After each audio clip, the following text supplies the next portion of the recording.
Амансыздарбы? Урматтуу мекендештер, Бишкек шаары Арча Бешик конушунан сатыла турган өтө сонун бир үй чыгып атат.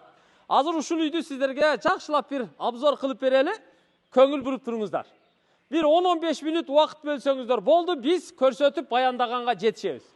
Бул үйдүн узун туурасы 12-13, 2 кабат курулган, сырты жылууланган, фасад бүт суюк травертин менен кооздолуп жасалган, астында бир бөлмө подвалы бар. Жер аянты 5 сотық, айланасы бүт тосулган. Бишкек шаары Арча Бешик конушу Садыбакасова көчөсү 7. Жүрүңүздөр, азыр көчө жакка чыгып сиздерге бүт баарын көрсөтүп берели.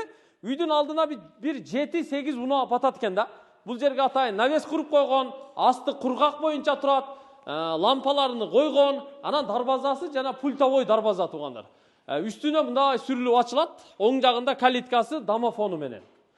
Biz buna Arça Bешик konuşu Sadıbakasova köçösüne çıktık. Бұл жағы ылдыйдан магистралдан жогору көтөрүлүп кирет. Южный магистрал, же болбосо Алуу Токонбаев проспектиси деп коебузбу, Газпром менен Сүмбүлдүн ортосунан жогору көтөрүлүп чыгып келебиз да. Түшүндүңүздөр, Газпром жана Сүмбүл. Ал жерде мечит дагы бар. Дал ошол жерден түз жогору көтөрүлүп чыгып келе бересиздер. Сатыла турган үй сол тарапта жайгашкан Садыбакасова көчөсү 7. Жогору чыга турган болсок, оң жакта Ойсул ата деген дүкөн бар экен. Ал эми түз барганда көчөнүн башында мечит бар экен туугандар. Көрдүңүздөр? Демек, жогору жагы бул мечитке дагы жакын, ылдый жагы Газпромдун алдындагы мечитке дагы жакын экен да. Ушул жер үйдүн кире бериши мына камералар бардыгы коюлган. Алыстан келе жатканда пультту бассаңыз эле дарбаза ачылат, унаа менен түп-түз үйдүн астына чейин кирип бара бересиз. Үйдүн алдына көрүп турасыздар, евро брусчатка басылган, теп-тегиз боюнча турат. Бүт ушу айланасын тоскон дубалдындагы фасады көрүп турасыздар, суюк траверти менен жасалып, түнкү жарыктары коюлган. Мына жерде кирип бара жатканда оң жакта, сол жакта ушу жашыл газон эгилген. Жүрүңүздөр, бир катар айланып көрсөтөлү, Үйдүн узун туурасы 12-13. Бул жакта дагы мына узунунан кеткен жашыл зона, газон эгилген. Төрдө сырткы ажатканасы дагы бар. Ал жакта камера дагы коюлган, канализацияга дагы туташыптыр. Андан сырткары мына караңыздар. Үйдүн алдында болсо бул жерде мына навес курулган, асты очоккана. Очоккананы дагы сонун кылып куруп койгон, бүт сырты кафелденген. Идиш жуучу жайы, бул жакта кичи казан, ортодо барбекюсу, бул жакта чоң казаны бар. Даже нар жакта көрүп койсоңуздар болот, мына газ дагы келтирилген. Көрдүңүздөр, туугандар? Үйдүн баасын айтайынбы? Үйдүн баасы $370.000 кеми бар. Шашылыш түрдө сатылат. $370.000 кеми бар. Эркекче айтканда 350-гө сурап келген экен, бербептир. Эми кичине 370-тен түшүп берет экен. Бирок өтө срочно. Анткени ушу тыйын керек болуп аттыр да. Кирели. Мына чыкканда эле тепкичтен бул жакта террасасы бар экен. Бул террасага бул жагы кухнянын эшигинен чыгып кирип турса болот. Негизги эшиги, бул эшикти ачып ичкери киребиз. Мына киргенде эле бул жер прихожка, тамбур деп коебуз, же болбосо бут чечмеси, бүт кафелденген, теплый пол. Андан кийин бери кире турган болсок, мына үйдүн коридору. Бисмилла. Биз сиздердин үйүңүздөргө кирип келдик. Ушул үйдө тойлор болсун, жакшылыктар болсун, ушундай бир мааракелер өтсүн, ушундай бир тилек ниет кылалы. Мына киргенде эле байкайсыздар, азыркы неоклассикалык жаңы ремонт болгон да. Бүт жарыктар коюлган. Бул жагы холл, мына жагы кухнясы. Ушу кухнядан баштайлы. Мына чүй дегенде эле кухняга кирип келдик. Кухняга киргенде эле мына сол жакта тамак иче турган жайы, 6 адамдык орундук, ТВ зонасы, интернеттер келтирилген.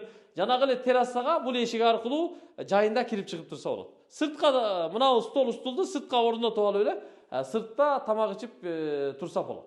Ал эми бул жагы ушул чекеден башталат. Бүт мына көрүп турасыздар, крашенный мебель до конца наркы чекеге чейин. Бул жагы эми идиш жуучу жайы, газ электропечкасы, ана мына астында посудомоечный аппараты бар экен туугандар, мынакей. Көрдүңүздөр? Андан сырткары мына фартуктар бүт кафелденип, рабочий зонасы жасалган. Бул жакта духовка, микроволновкалары, холодильниктери бүт бардыгы коюлган. Бул мына көрүп турасыздар, крашенный мебель, дорогой.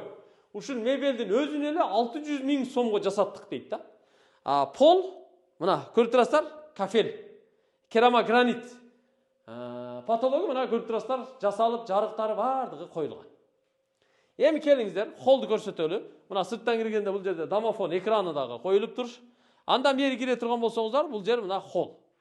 Холдагы кенен, бул жакта мына дивандар бүт коюлган, тугандар чалкалап жатып, бул жакта мына телевизона, телевизор көрүүгө мүмкүн. Ал эми бөлмөнүн терезеси бул жагында жайгашкан. Бүт пардалары тартылып, бул жагы мына декоративный панелдер менен жасалып, тугандар, бра лампалары дагы эки жактуу коюлган.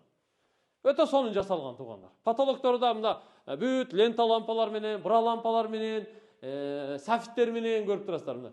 Люстралар менен кооздолуп жасалган да. Ал эми бул жакта эки санузели бар. Бул болсо мына ваннасы, биринчи кабаттагы общий ванна. Бүт мына сантехникалык каражаттары дагы Kaiser Gappo каражаттарынан жасалып тур. Бул жагы мына ванна, инсталляция унитаз, мына күзгү раковиналары менен бардыгы коюлган. Анан мына көрүп турасыздар, керамогранит, кафель тугандар 60-га 120-лык чоңунан коюп тур да. Анан теплый пол экен бул жер. Теплый пол, жылуу. Андан кийин бул жака кириңиздер. Мында болсо прачечный бар. Кир жуучу машина ушул жакка коюлган, асты кафелденген. Бул жакта болсо азыр намазкана экен, негизи спальня деп атаган бөлмө экен тугандар. Бул биринчи кабатта эми улгайган ата-энелердин бөлмөсү катары ушул бөлмөнү пайдаланса болот. Азырынча намазкана, узун туурасы бир 4x4, 16 квадраттын тегерегинде чыгат. Пардалар илинген, терезеси бул жагында, килем салынган. Мына бүт дуалда көрүп турасыздар, рамкалары жасалган, золотистый полосалары менен. Пол ламинат, бардык бөлмөлөрдүкү окшош. Бир эле ламинат тугандар, ушу сплошной бардыгына бир салынган да. Анан эшиктер дагы мына ак түстөгү крашенный сапаттуу эшиктерден коюлган. Үстүндө бардыгы коронасы менен. Киребиз бияка мына. Бул зал, мейманкана дагы өтө мыкты жасалган тугандар, мына караңыздар. Көрдүңүздөрбү? Охо, пай. Мына. Кенен да, бул жерде 2, 4, 6, 7, 14, 16, 18 адамга чай иче турган, коноктой турган атайын стол коюлуптур. Астына килем салынган, бөлмөнүн туурасы бир 4 метр чыгат. Бүт мына рамкалары жасалып, бра лампалары коюлуп тугандар, люстра силинген, потолоктору жасалган, кондиционери коюлган тугандар.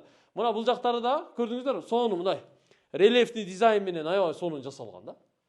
Бүт ичине лента лампаларды коюп тур, алыстан караганда аябай жакшы жанып турат экен. Килем салынган бул бөлмөгө, чоң килемден. Эми экинчи кабатка чыгабыз, Бул жакта мына тепкич да бүт подсветкалары менен тугандар, жыгач каражаттарынан жасалган тепкич экен. Экинчи кабатка чыгып барабыз. Экинчи кабатта 4 спальня бар экен. Келиңиздер, бисмилла, мынакей. Экинчи кабатка чыктык. Чыгып эле сразу оң жактан баштайбыз. Бул коридор. Оң жакта ата-энелердин уктоочу бөлмөсү бар экен, ушундан баштай берели.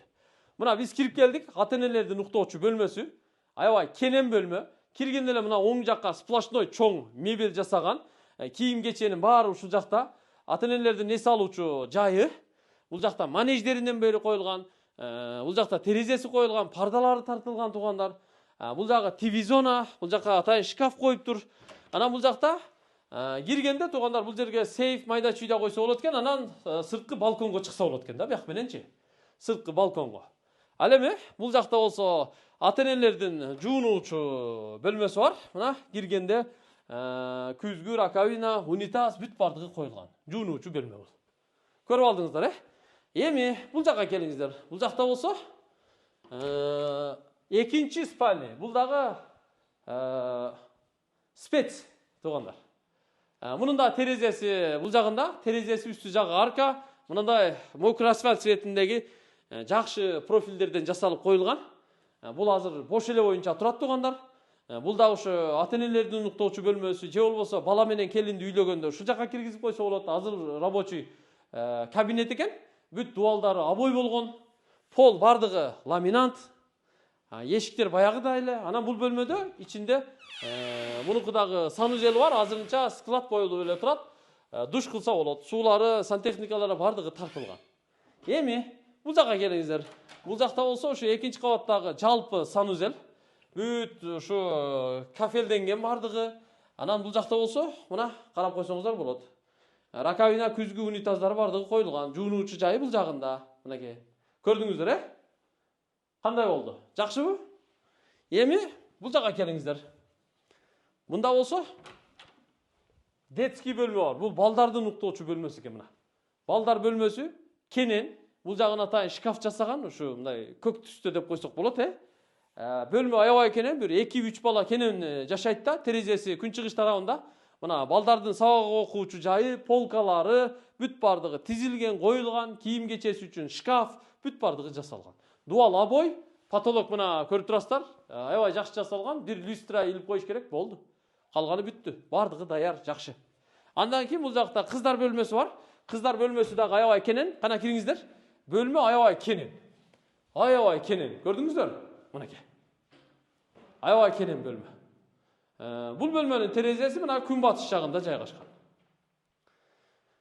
Бул дагы обой, потолоктору жасалган. Буга да люстра илип коюш керек. Болду. Жүрүңүздөр эми сыртка чыгалы, подвалдарын дагы көрсөтөбүз. Ушуну менен жыйынтыктайбыз. Үйдүн баасын 370 000 доллар кеми бар деп атат да. 370 000 доллар кеми бар. Келиңиздер. Бөлмөгө киргенде до конца төрүнө чейин айланып тартабыз, Азыр подвалын көрсөтүп коелу. Так, буттуче. Бут кийимди ушул жерде кийип алайын туугандар. Как есть, биз үзбөй эле сразу ушу кандай болсо ошондой эле тартып атабыз. Жүрүңүздөр. Биз кайра мына сыртка чыктык. Эми подвалын дагы көрсөтүп коелу. Ошону менен жыйынтыктайбыз. Анан сокол үйдүн фундаментинин сырты бүт мына натуралдык таштардан жасалыптыр. Натуралдык таштардан жасалган. Андан кийин бул жака келиңиздер. Атайын тепкич жасалган. Тепкич менен ылдыйга түшөбүз. Подвалы болгону бир эле бөлмө экен. Бир эле бөлмө. Эшикти ачып киргенде бул жакта дуалы бүт агартылып ремонт болгон. Азыр эми склад, интернет киргизилген. Терезе форточкасы бул жагында. Ана мына көрүп турасыздар, газовый котел ушул жагында экен. Бүт система тартылган, насостор коюлган. Азыр үйдө отопление бар, иштеп турат, газ бар. Канализация, таза суу, отопление, газ, интернет, домофон, умный дом, бүт бардыгы бар да. Умный дом да бул. Телефон аркылуу эле башкарса болот экен да. Умный дом экен да. Болду туугандар. Эч нерсе калган жок. Анан үйдүн күн чыгыш тарабында дагы, арка тарабында дагы ушу 1 метрден место бар экен. 1 метрден мында айланып жүрсө болот экен да. Чатырлар бүт ушу металлы черепица менен жабылып, анан мына потолоктору тыныке фон менен жасалган. Тиги навес, бул жак очоктана дагы бардыгы ошондой болуп жасалган да. Болду туугандар, кандай болсо ошондой, болгону болгондой, барды бардай көрсөттүк. 370 000 доллар кеми бар. Эгер жаккан болсо, тез арада сүйлөшүп келишсеңиздер болот. Биз кызматыңыздардабыз. Ушул видеону сөзсүз түрдө WhatsApp, Telegram группалары аркылуу бөлүшүп, жакындарыңыздарга жөнөтүп коюңуздар. Ким үй издеген болсо, Бишкек шаары Арча Бешик конушу Сады Бакасова көчөсү номер 7. Сүмбүл менен Газпромдун ортосунан кирет, бир аз жогору көтөрүлүп келесиздер. Арча Бешик сонун жайда. Келип жашап туруңуздар. Ассаламу алейкум.